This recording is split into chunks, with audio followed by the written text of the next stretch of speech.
Which comes first, our relationships with our partners or our work? Many of us know that perhaps the answer should be our relationships, but is that always true? Today, we aren't holding back as we unpack the pros and cons of having a partner who doesn't get camp and the surprising benefits it can bring to our lives.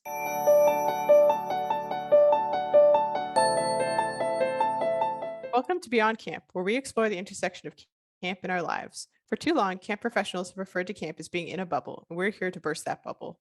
We know that camp intersects with every aspect of our lives, and we're excited to delve into those. We are your hosts, Rachel Kent. My pronouns are she, her. And I'm Cassie Bloy. My pronouns are also she, her. We're here to go beyond camp with you today. As a reminder, please subscribe to this podcast wherever you're listening today, and be sure to check out the show notes at gocamp.pro/beyondcamp. Now, let's get started. We all know there's some people in our lives who don't seem to get camp. Perhaps they're the folks who ask us what we do all year long, or they refer to us as camp counselors long after we've told them that we're camp directors. That's just my particular pet peeve. We can record a different episode on that topic. But we all have our strategies for dealing with those folks. But what happens when one of them just so happens to be your spouse? Well, today we have Kathleen Gurski here to tell us how she copes and how she's handled this. Kathleen's extensive background brings almost 20 years of experience in camping, outdoor and recreation, the majority of which has been working with special populations. Kathleen likely wouldn't say it herself, but she's an expert level when it comes to topics including social emotional learning, learning disabilities, creating and supporting diverse staff teams, and building long-term sustainable youth programs. Kathleen's passionate about working with her staff team to ensure that camp and recreation programs evolve to align with the changes in participants' lives, interests, and needs. Kathleen, welcome. We're so excited to have you. Yeah, thank you. You started that list. I was like, yep, no, I would definitely never tote that flag around. So I was like, wow, I sound really accomplished today. This is great. Well, you can thank your good friend Cassie for that. And I'm excited to get you to know you a little bit better over the course of this podcast. But we like to start with all of our guests to sort of chat about how you identify, because we read your bio and it's very impressive. But as you sort of said, how we perceive ourselves is often different than how the world perceives us. So if you'd be so willing, how are some of the ways that you identify? Well, my pronouns are she, her, and I identify as a straight cis woman.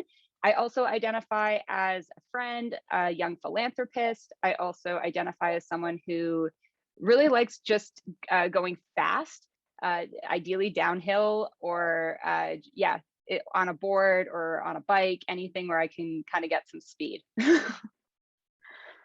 I love that. That's fantastic.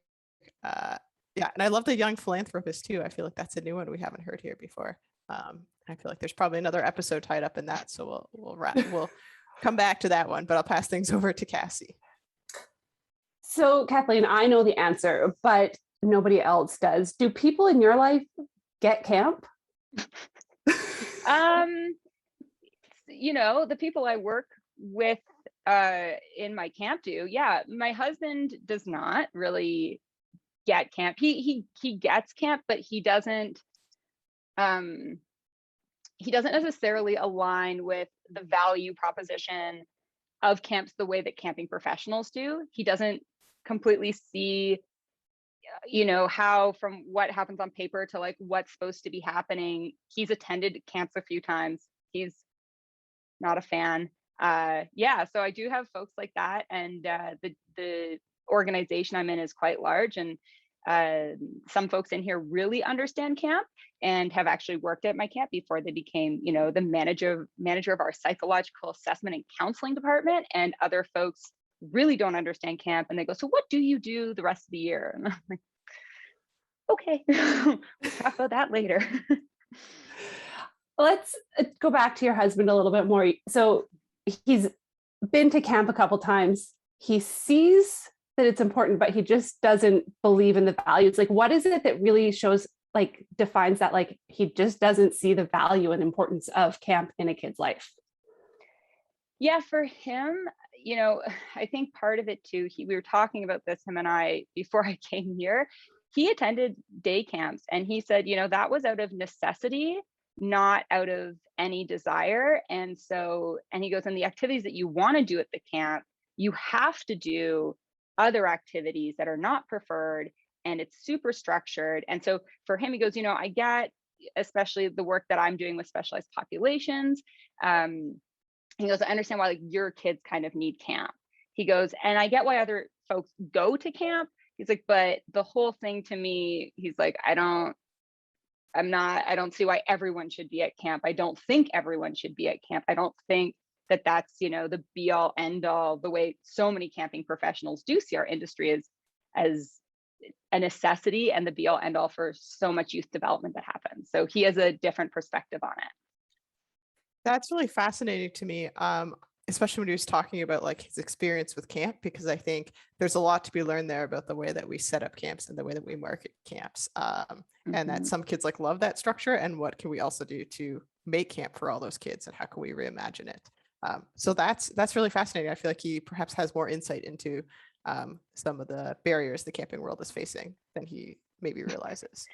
I would argue he has more insights into the camping industry than many folks that we would say are the top professionals that we should be using. I would say that he's a lot more direct, so he might not take a camp approach at it, but he also owns his own business now, and it's a very good reminder that all camps, for profit, nonprofit, charitable sector, special populations, like we're all businesses, and that's something him and I talk about a lot. Is like, well, it's still a business, so what is your business doing? How does that function? So he sees that side of it more so, as opposed to just being the magical land of like happiness and rainbow and sunshine and children. So yeah, that's fascinating. Cassie, I apologize. I'm going to go off track here a little bit, and then I'll pass it back to you. But you mentioned that he has more insight into it than a lot of camp professionals. Do you feel like him not getting camp has benefited you as a camp professional in some ways? Yes. Oh my gosh. Yes. A million ways. I don't even know if we have time to start discussing all of the ways that I think it's benefited me. I don't work crazy hours in the off season. There's a limited amount of time. I take almost all of my vacation in a year, the exception being COVID year. I didn't, but he pushes me to take literally every day of vacation, every sick time, every overtime and lieu hour. He's helps me look at staff structure in a different way. Completely helps with camp, because he sees it not just of, well, I need to self-sacrifice for the benefit of the kids and the benefit of the staff and the benefit of my program. He's like, well, that's not a sustainable business model, right? Which the argument can be made that, us working 100 hours a week for months at a time is not a sustainable business model.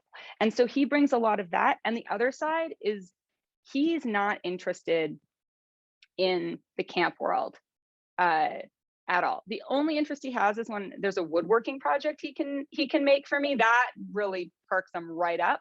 But otherwise, if he's not building something for camp, his interest level is low, or maybe even non-existent. And so for me, I have a whole definition of myself away from camp.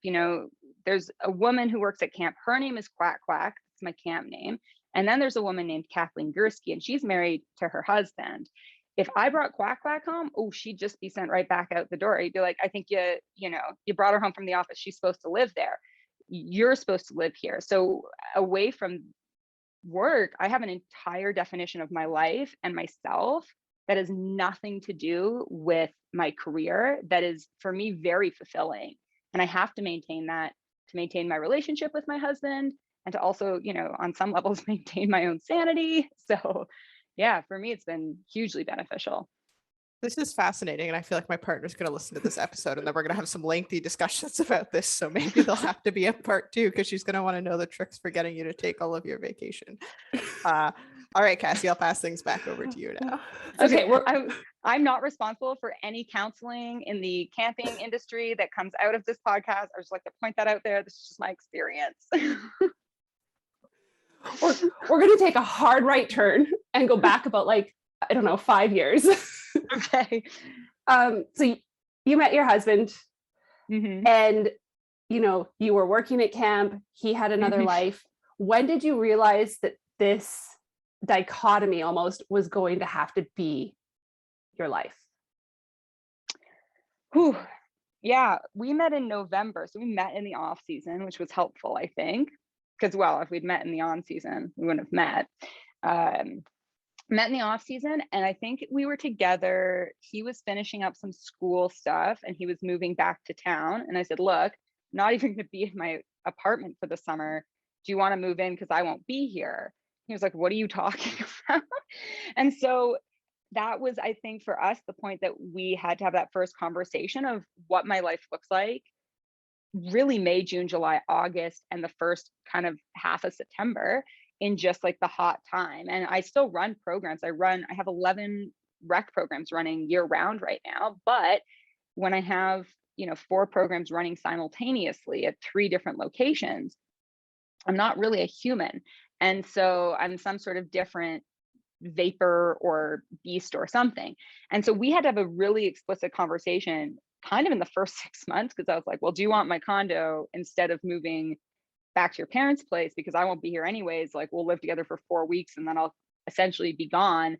You'll see me for about 36 hours a week. And he was like, what are you talking about? And I think he thought I was like being, exaggerating, lying, whatever. And then he was living in a condo that I by himself that wasn't his. And he was like, oh my gosh, she's like really truly gone. And so that was, I think, the first conversation we had to have around it. And then there was a lot of conversations kind of into August and September of like, is this even sustainable?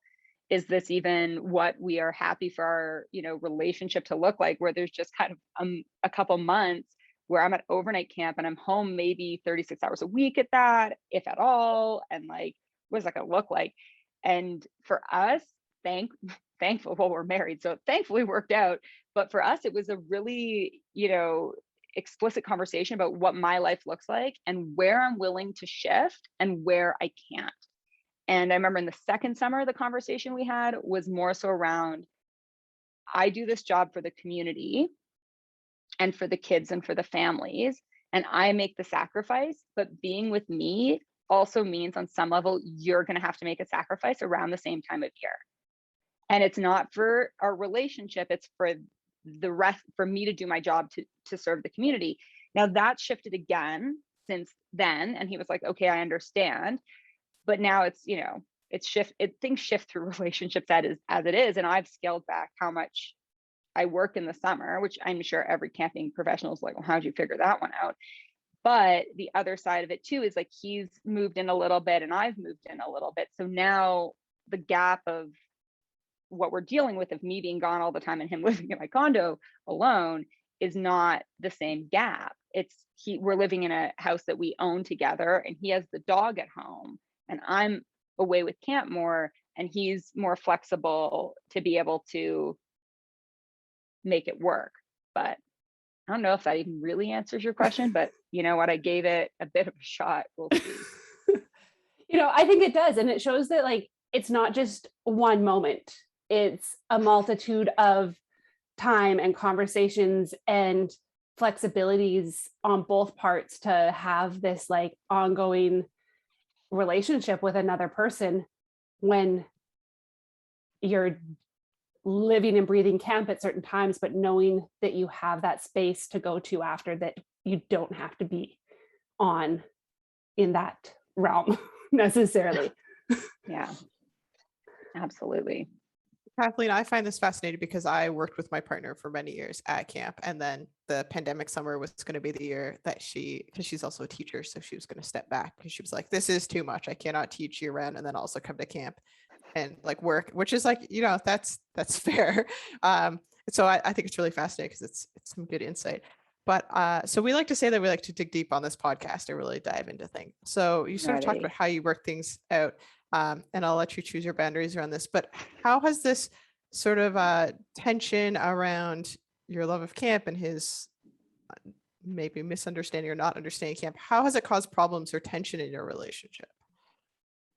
Oh, that conversation of you need to sacrifice your life for the community was not like, it wasn't a conversation of this ilk of like, hey, like it's, let's have it. I was, it was more heated for sure. There was definitely more of an escalation in that conversation than being like, what are you talking about that I have to give up part of my life now for your career? Like, what are you even saying? Like, that's a ridiculous request you're making. yeah, some of the conversations have been tough, and some of, there was one summer I can think of in particular before we got to the place that we're at now, and the place we're at now is, fantastic on so many fronts. But there was a summer where he said, he's like, it's almost harder when you come home.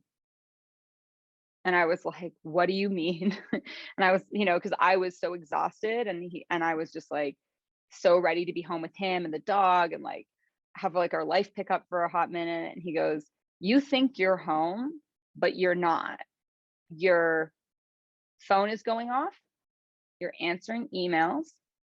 I get almost no attention, affection, involvement in your life. All you talk about is the kids and your staff and the things you're dealing with.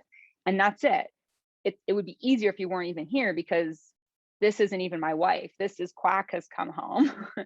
My wife has not yet come home. So I don't know who this woman is. He goes, and then you're asleep at 7 p.m. because you're exhausted, right? And we only have 36 hours together, like a day and a half. And he's like, and now we've just lost the first half day. So now we just have tomorrow, and then you're gone again. And so, and he goes, and tomorrow I know you're going shopping for camp. So where's my wife? And that then was a challenging conversation for me to hear, of being like, oh my gosh, I thought I had done so much. I thought I was home. I thought I was, engaged. And hearing that I wasn't at all, that I was still functioning how I'd always functioned, and thinking that that was somehow enough because I had warned him that I was going to be busy, was not nearly enough. And when he outlined that for me, and I have to say, unfortunately for me, fortunately for him, it was a conversation of this ilk, like very calm, very supportive, very gentle, because he's quite like that. He was like, it's hard when you're home because it's not really you. And that for me was a huge shift in my life. That I was like, oh my gosh, like I think I'm out here being the partner here, and I am not at all. And then the boundaries changed again for when I would work, how I would work, what I would do, what I would offload, what other staff would do, so that I could maintain the relationship that I valued at the same, and that I was going to value it at the same level that I value my relationship with my work.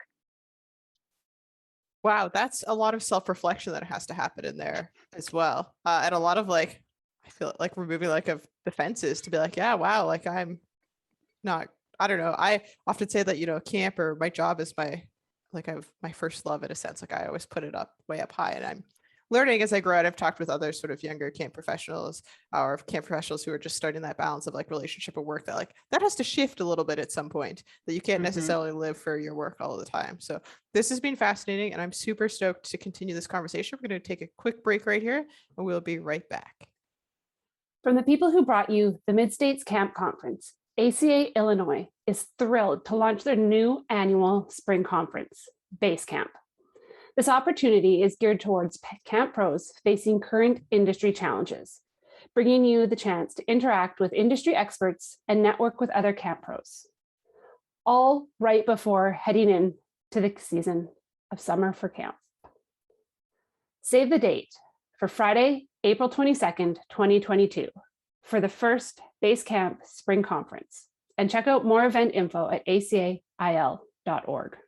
All right, we're going to dive back in. And I feel like I know the answer, but was there ever a point where you tried to convince him to get it?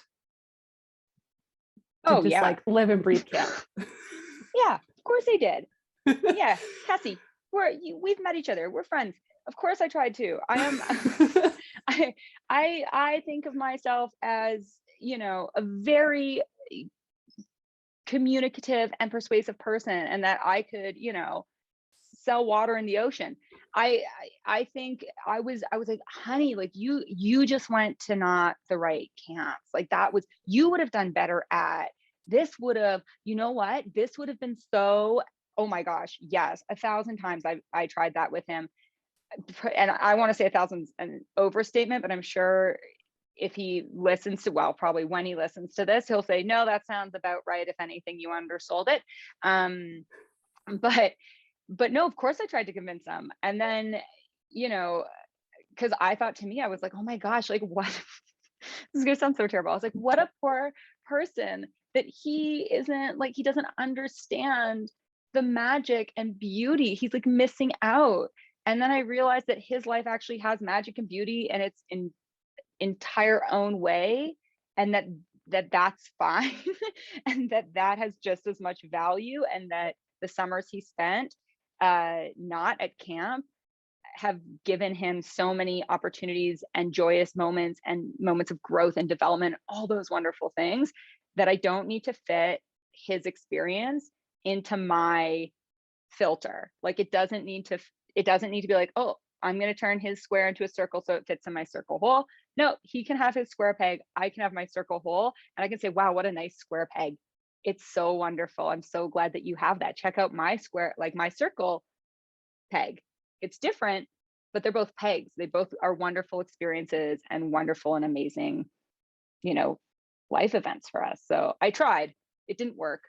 But then it's worked out in its own way, I guess. That's fair. And it sounds like it's worked out really positively and likely for the benefit of you and your camp. Because it sounds like you really benefit from his perspective on things. And it sounds like you've come to like a real point of acceptance and peace with this. I hope I'm not misreading that.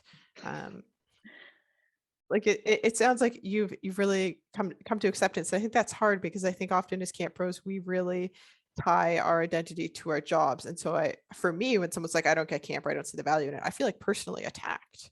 Like I haven't been able to communicate the worth of my job or my industry or the place that I love to somebody else that they can see the value in it. Did you have to work through any of that at all or do any reflecting around that to come to a place of acceptance? I think for me, the relationship that I have with my husband, with Kyle, and he's the best in my opinion. I think if anything, it's changed my perspective on the camping industry. I remember there was a moment where it's the same sort of thing where people are like, camp is everything. And then we attach our own identity to that. I remember at the beginning of the pandemic when people were like, the world needs camp now more than ever. And that was something we were hearing from camp professionals like crazy. The world needs camp now more than ever. And I realized that I had shifted in my understanding of my relationship with my job and with our industry and everything when I said, I could not disagree with you more. What the world needs is science. Because I was like, no, the world doesn't need camp right now. This is a global pandemic. What we need is strong leadership. What we need is good science. What we need is, a game plan on how we're going to collectively like figure things out. We might not actually need camp right now. And that doesn't mean camp's not important and that youth development isn't important. It's just like, well, on the scale of things, if we have people who could be quite ill and passing away and a summer camp, we might need to reevaluate where the priorities are. For me, I think I get far less offended by anyone who's like, what do you even do all year now? Because I'm with my husband. I think before we were together and people were like, oh, so do you like do crafts? And I was like, oh my gosh, I manage a team of 35 people working with kids with specialized needs. I wish I was doing crafts. I would pay anything to be doing crafts at my job.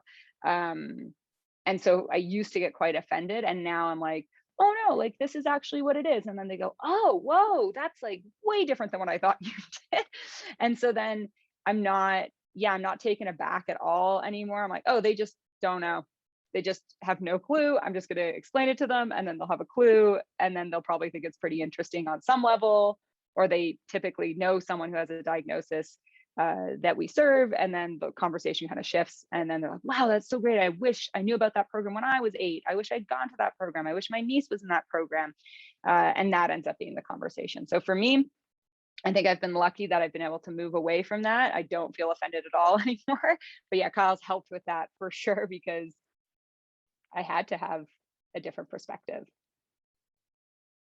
This is just so I think this is just a really important conversation, because I feel like there's so many people who work at camp that have partners who are like, yeah, it's fine, go ahead. But I also feel that at some point that those relationships tend to be where the male identifying person is in the camp world and their partner is the female identifying in a more traditional sense.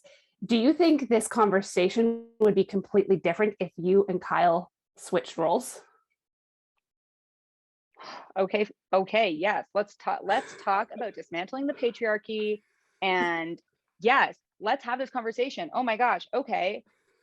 This, I was not prepared for this question. Oh my gosh. I think if we talk in generalities, probably. It probably would have been. I think I look at partnerships that I know of that are the more traditional. Gosh, I feel so terrible saying that. I'll say it how I say it, and then we can re-record this part if it sounds terrible. You know, in a lot of heterosexual sort of male-female partnerships that I see, I would say probably there's a lot more bend from female identifying partners to their male identifying partners. I think it would have probably been a gloss over, and they would have been like, sure, like I'll just do me, you do you. Whereas I think in our, you know, when you flip it on its head, there's maybe some more questions that come out of it. I'm just thinking about the folks that I know where, yeah, gosh, boy, why you have to do this to me?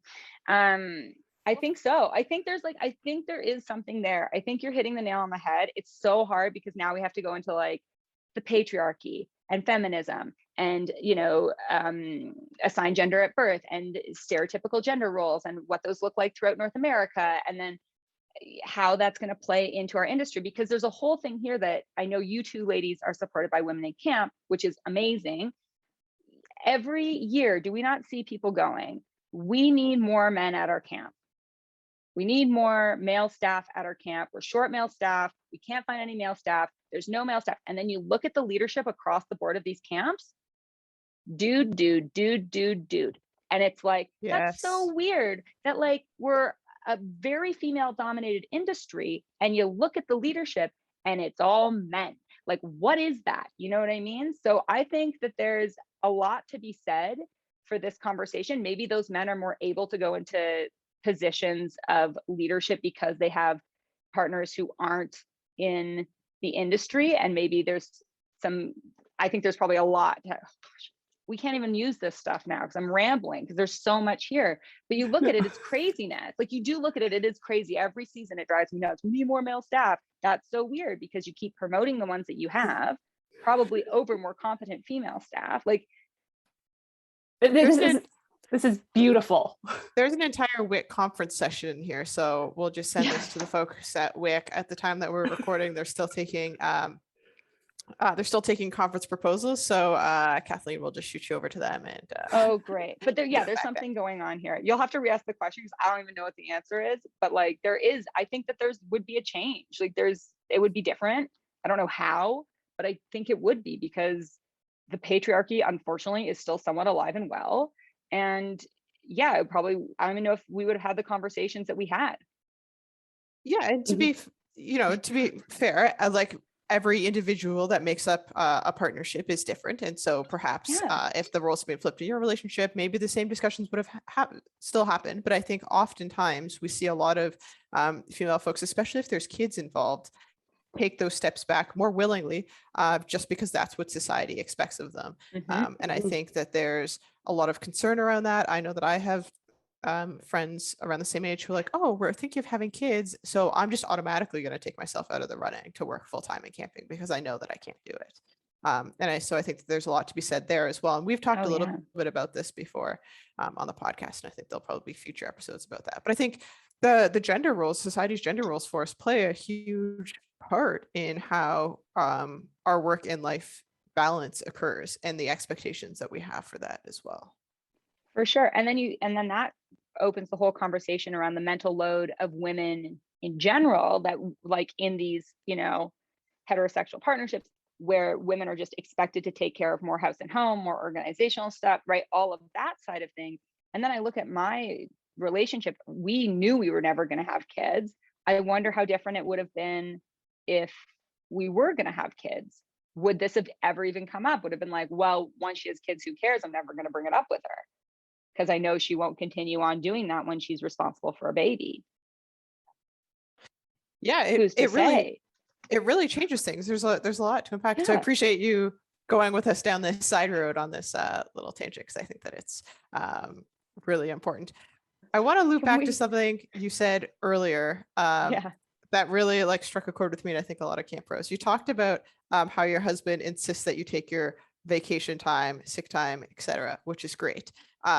because so many of us don't, and we wear it as like a point of pride that we can suffer more than the person next to us. And we had a little mini pod where we ranted about that because we feel like it shouldn't be a competition about how tired we can be.